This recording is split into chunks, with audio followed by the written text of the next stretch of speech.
Hello, welcome to natemareflix. I am Nate, you are you, and a couple weeks ago I read a story about how to this day Steven Spielberg still gets pitched almost every single year about the chances of him wanting to do a Jaws remake. Now luckily for all of us, Spielberg has some integrity and he says, no, we're never doing that with Jaws. That is my baby. That's what catapulted me into superstardom and made me the director I am today. It's an untouchable classic.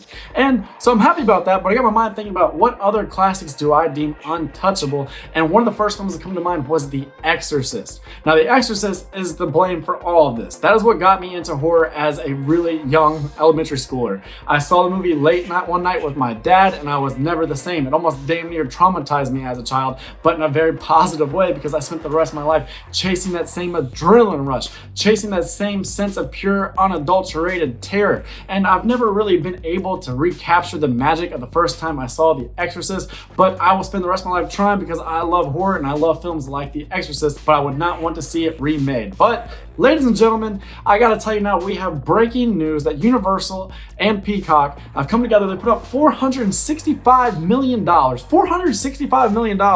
in order to go ahead and make a theatrical release of a new Exorcist film. It will not be a remake though. This is going to be a sequel. This is going to exist in the same universe as the prior Exorcist films. This is going to bring back Ellen Burstyn, who played Reagan's mother in the original. It's going to bring her back. It's going to continue the plot with her. She's going to be in almost like a consultant role, as a man's daughter is really plagued by demons and he has no clue what else to do. So he knows her because it's probably the most famous case in that universe of possession, of a successful exorcism. So he's going to seek her out. She's going to come in. I think that is wonderful, because there was actually a series a few years ago. It was short-lived, but it was on Fox and it was based in this universe. It was called The Exorcist, and I loved it, especially the first season. I thought it was dark, I thought it was atmospheric, and I thought that it really paid proper homage to the original film, and it did it proper, did it good and scary, even though it was a little bit hamstrung by the fact that it was on a major cable network, that it was on Fox. So you couldn't quite go there in some instances, but we'll be able to do that now in a theatrical realm. So that does excite me. I'm glad we're not just doing a straight up remake. To that point, why? You don't need to ever remake The Exorcist, because everybody's pretty much already remade The Exorcist with every possession and exorcism movie since The Exorcist, because everybody was so impacted by that groundbreaking landmark film that they just recreated the scares of The Exorcist, and they used the same tricks and ploys to lesser and lesser effect. So you can't just remake the film. At that point, you would have no reason to do that, and especially to slap the title Exorcist on it. Don't do that. But there's still a lot to be explored here with this story and with characters.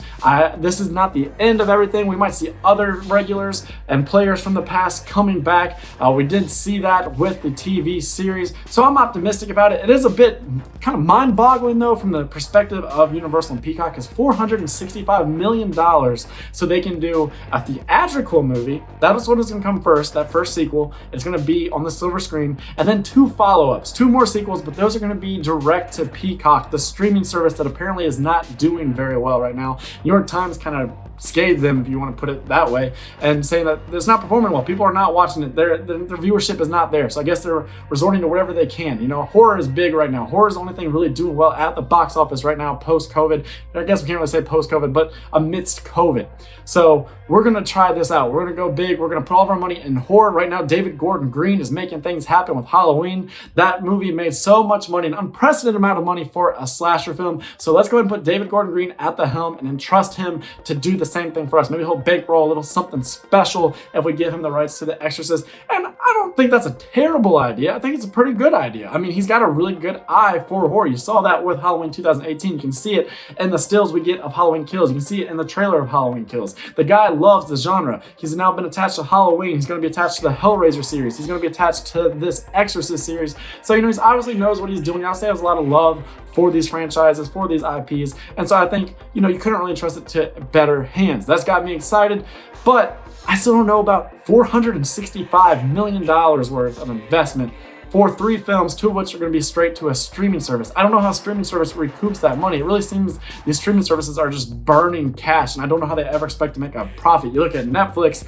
never really approached a profit, even though it's ubiquitous. We all have Netflix, we're using someone else's account. They just pay money through the nose, left and right, for all these different properties and for these different shows and movies. And how are you ever going to make a profit? And if Peacock's already struggling, I don't know if this is going to do it for them. I don't know if this is going to have the actual effect that they want.